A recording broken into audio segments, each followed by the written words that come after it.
How much energy does it actually take to steal an electron? I know, it kind of sounds like a strange question, right? But atoms hold on to their electrons incredibly tightly. How much brute force do you need to break that bond and intentionally rip an electron away? Well, that central mystery of the atomic world is exactly what we're about to measure. Okay, let's dive into this. Section 1. The electron tug of war. Understanding the hidden forces of the atom. Now, textbook definition time. The first ionization energy is the energy needed to remove one electron from each atom in 1 mole of gaseous atoms to form 1+ ions.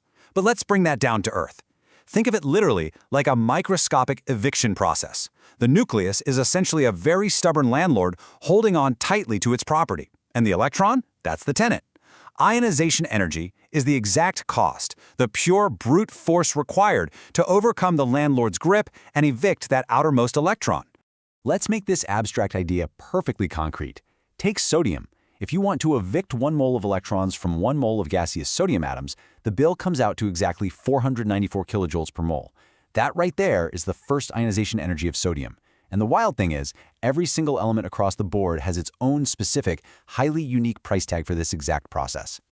Moving right along to Section 2, 5 factors controlling energy, the rules of the game. Because, we have to ask why these price tags vary so wildly from element to element. Well, here's our detective's checklist. There are 5 key factors controlling this energy. First up, nuclear charge. A stronger positive nucleus pulls electrons in tighter, meaning you need way more energy to remove them. Second factor, size. In bigger atoms, outer electrons are just physically further away from the nucleus, dropping the energy needed because the attraction is inherently weaker. Third is electronic arrangement. Certain configurations are incredibly stable and naturally resist disruption. Fourth, we've got the shielding effect, where inner electron layers physically block that nuclear pull. And finally, spin pair repulsion, which is super fascinating, and we'll look at it much more closely in a moment. So the crucial point is how these factors actually map onto the periodic table. As you move down a group, elements get progressively larger and have way more shielding from those inner electron shells. Because the outermost electrons are so far away and so heavily shielded, the nucleus has a much weaker hold on them. So naturally, the ionization energy drops from top to bottom. Conversely, as you move left to right across a period, the atomic size actually shrinks while the nuclear charge increases. The nucleus is pulling harder, so boom, the ionization energy increases. Section 3. Periodic table power trends and the counterintuitive exceptions. Because while the trends are reliable, the universe loves throwing us a curveball. Take nitrogen and oxygen. Based on the left-to-right rule we literally just talked about, oxygen is further to the right, so it should definitely have a higher ionization energy, right? Actually, no. Nitrogen costs 1403 kilojoules per mole, while oxygen is only 1365. Why? Well, nitrogen has a perfectly half-filled 2p subshell. It's balanced. It's highly stable. Oxygen has 1 extra electron that completely disrupts that perfect stability, meaning it actually takes less energy to pluck it away. It's a great little anomaly.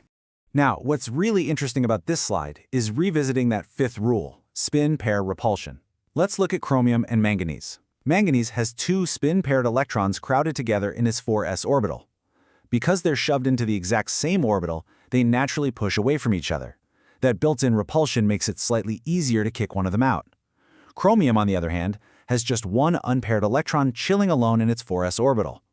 Without that spin-pairing repulsion helping to push it away, you actually need more energy to remove chromium's solo electron. Section 4. Cracking the atomic code. Looking at the evidence of electron shells. Because once we figure out removing the first electron, we can go after the second and the third. We call these successive ionization energies.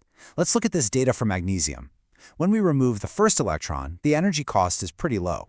When we remove the second electron, the cost is moderate. It goes up, sure, but predictably. But look what happens when we try to remove that third electron. There is an absolutely massive, enormous jump in the energy required. And this brilliantly illustrates one of the greatest discoveries in chemistry. Why the massive jump?